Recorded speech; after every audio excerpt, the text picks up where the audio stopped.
Hello student, human rights की class में आपका स्वागत है। ह्यूमन राइट्स में हम पहले 2 यूनिट्स को देख चुके हैं। 2 यूनिट्स हमने तैयार कर ली हैं। आज हम थर्ड यूनिट को देखेंगे। थर्ड यूनिट में हमारे 3 टॉपिक्स हैं। फर्स्ट टॉपिक है international conferences on human rights. Second topic है इंटरनेशनल ह्यूमैनिटेरियन लॉ और थर्ड है ह्यूमन राइट एंड टेररिज्म।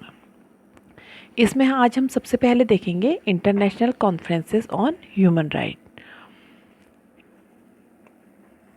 सबसे पहले हम जानना चाहेंगे कि इंटरनेशनल कॉन्फ्रेंसेस होते क्या हैं।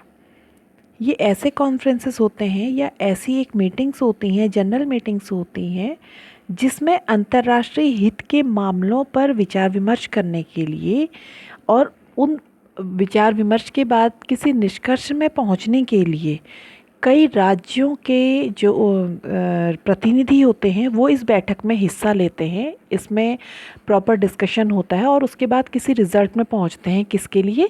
किसी इंटरनेशनल हित के मामले को लेकर के।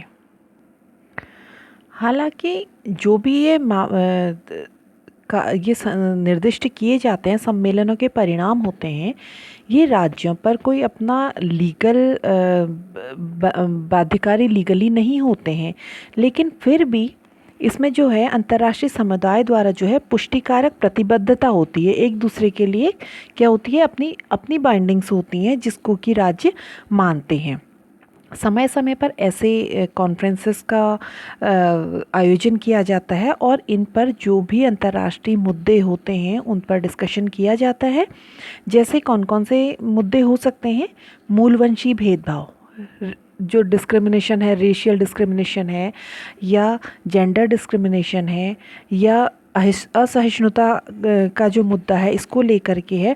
इन चीज़ों को ले और इसके अलावा भी कई मुद्दे हैं जिनको लेकर के संयुक्त राष्ट्र सम्मेलन होते रहते हैं और जिनमें इसके लिए विचार विमर्श करके और इसके फर्दर जो भी परिणाम होते हैं उसके लिए आगे बढ़ा जाता है। इसके जो परिणाम हैं उनको या तो फाइनल एक्ट या फिर जनरल एक्ट के रूप में निर्दिष्ट किया जाता है। अभी जो अंतर्राष्ट्रीय सम्मेलन हैं, ये जो पिछले समय में अंतर्राष्ट्रीय सम्मेलन किए गए हैं, ये जो फर्स्ट की है इसमें अंतर्राष्ट्रीय मानवाधिकार सम्मेलन जो कि 1968 में हुआ है।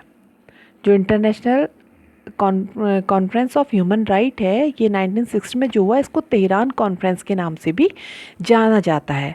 और जो सेकंड है वो है विश्व मानव अधिकार सम्मेलन यानी world conference on human right. ये 1993 में इसका आयोजन किया गया। अब हम सबसे पहले लेंगे इसमें international conference on human right यानी तेहरान कॉन्फ्रेंस। जो तेहरान कॉन्फ्रेंस है, तेहरान कॉन्फ्रेंस जो है ये 22 अप्रैल 1968 से लेकर के 13 मई 1968 तक तेहरान में मानवाधिकारों की सार्वभौमिक घोषणा को अंगीकार करने के लिए किया गया। यानी 3 हफ्ते तक चले इस कॉन्फ्रेंस में किस बिंदु पर कार्य किया गया?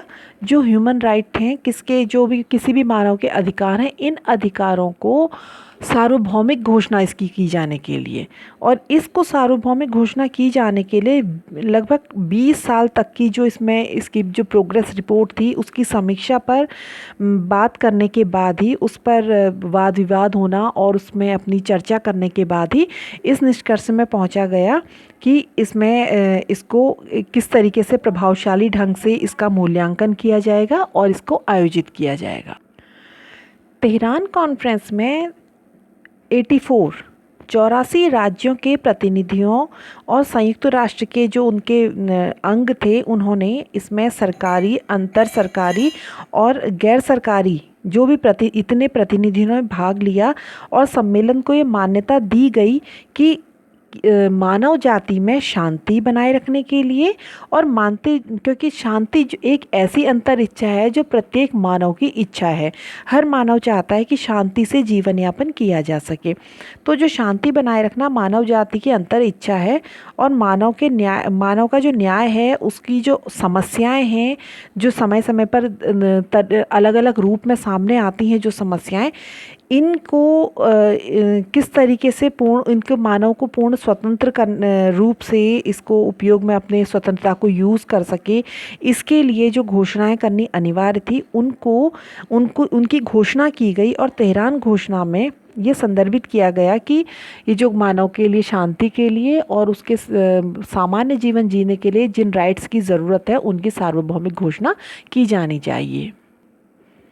जो 20 वर्षों के प्रोग्रेस रिपोर्ट की समीक्षा के आधार पर कि जिन चीज़ों का मूल्यांकन किया गया और ये लाया गया कि वो कौन से मूल्य हैं जो कि एक मानव के जीवन के लिए बहुत ज़रूरी हैं, कौन से अधिकार हैं, कर्तव्य हैं जो कि मानव जीवन के लिए ज़रूरी हैं, उनको सम्मिलित करने के लिए और अंतर्राष्ट्रीय मानवाधिकारों की सार्वभौमिक घोषणा के लिए जो लाए गए, इसमें था अंतर्राष्ट्रीय समुदाय के मूलवंश, रंग, लिंग, भाषा, धर्म, राजनीतिक और अन्य विचार, का भेदभाव किए बिना उसको मूलभूत स्वतंत्रताओं और सम्मान में वृद्धि करने वाले या प्रोत्साहित करने वाले ऐसी आबद्धताओं को पूरा किया जाएगा। यानी उसको जो भी एक मनुष्य को जितने भी राइट, चाहे वो पॉलिटिकल हैं, चाहे इकोनॉमिक हैं, चाहे कोई से भी जितने भी राइट हमको प्रदान किए गए हैं इंटरनेशनल डिक्लेरेशन द्वारा, उन राइट्स को वो हर किसी मनुष्य के लिए ज़रूरी हैं। और इसके लिए क्या है, राज्य आबद्ध है इन अधिकारों को एक मानव को देने के लिए, ताकि उसको रंग के आधार पर कोई भेदभाव ना किया जा सके, उसके मूल वंश के आधार पर कोई भेदभाव ना किया जा सके, और राजनीतिक आधार पे कोई किसी देश की नेशनैलिटी के लिए दूसरे राज्य में जा रहा है तो एक एज अ ह्यूमन बीइंग उसे पूरे राइट्स उसे मिलने चाहिए। इसके लिए इन आबद्धताओं को पूरा करने के लिए इसमें निर्णय लिए गए। सेकंड, इसमें जो आबद्धता राज्यों के लिए इसमें तय की गई, इसमें ये तय किया गया कि जो भी अंतर्राष्ट्रीय समुदाय के सदस्य राज्य हैं उनके लिए एक बाध्यता को सृजन किया गया, उनके लिए बाइंडिंग्स होंगी कि उनको सार्वभौमिक जो अधिकारों की घोषणा हुई है उसमें समस्त मानव परिवार के जो सदस्य हैं, इसका मतलब जो भी ह्यूमन बीइंग हैं, उनको जो अधिकार प्रदान किए गए हैं, एक तो वो असंक्रमणीय होंगे और दूसरा अलंघनीय होंगे, यानी उनको इनवॉइडेबल होंगे, उनको समाप्त नहीं किया जा सकता है और सारे विश्व के लोगों को इस नियम को मानना होगा, जो भी इसके सदस्य राज्य हैं। तीसरा, इसमें जो भी राज्य हैं उनके जो भी पॉलिटिकल, इकोनॉमिक और कल्चरल राइट्स हैं उनको पूरा करने के लिए किसी भी ह्यूमन बीइंग को अभिव्यक्ति की स्वतंत्रता का अधिकार, सूचना की स्वतंत्रता का अधिकार, अंतःकरण की स्वतंत्रता का, धर्म का अधिकार, ये सारे अधिकार दिए जाएंगे तथा पॉलिटिकल, इकोनॉमिक और कल्चरल, सोशल जो भी उनके जीवन में लाइफ है उनकी, जो भी सोशल इकोनॉमिक जो भी उसमें भाग लेने का उनको पूरा अधिकार प्रदान किया जाएगा। इसके लिए क्या होगा, राज्य बाध्यकर होगा कि अपनी जो भी उनकी लोकल विधि है उसके द्वारा उनको ये अधिकार प्रदान कराया जाए।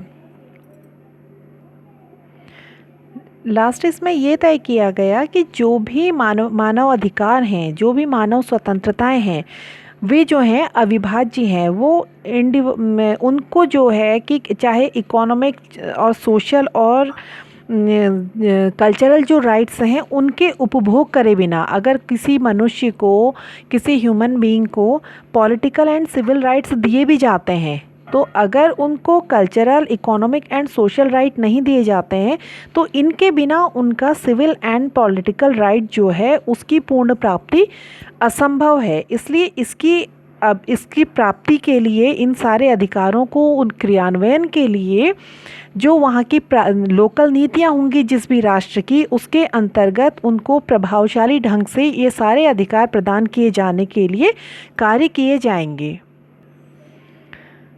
और इसमें जो सार्वभौमिक अधिकारों की घोषणा 1948 में की गई थी, उनके लिए उनमें जो लिखत की गई है, जो भी उनमें घोषणाएं की गई हैं उसकी पुष्टि के लिए, उसकी अभिपुष्टि के लिए ये तय किया गया, ये बिंदु प्रतिबद्ध करवाए गए उन राज्यों के लिए जो उसके सदस्य थे कि वे मानव जाति के, मानव परिवार के, मानव समूह के हर व्यक्ति के शारीरिक, मानसिक और सामाजिक कल्याण के लिए जो भी सहायक होंगे, जो भी उनकी सामाजिक जीवन के लिए, गरिमामय जीवन के लिए अनुरूप प्रयास किए जाने होंगे, वो हर सक्षम उस प्रयास को करेंगे और उनके इस गरिमा को बढ़ाने के लिए प्रयासरत रहेंगे।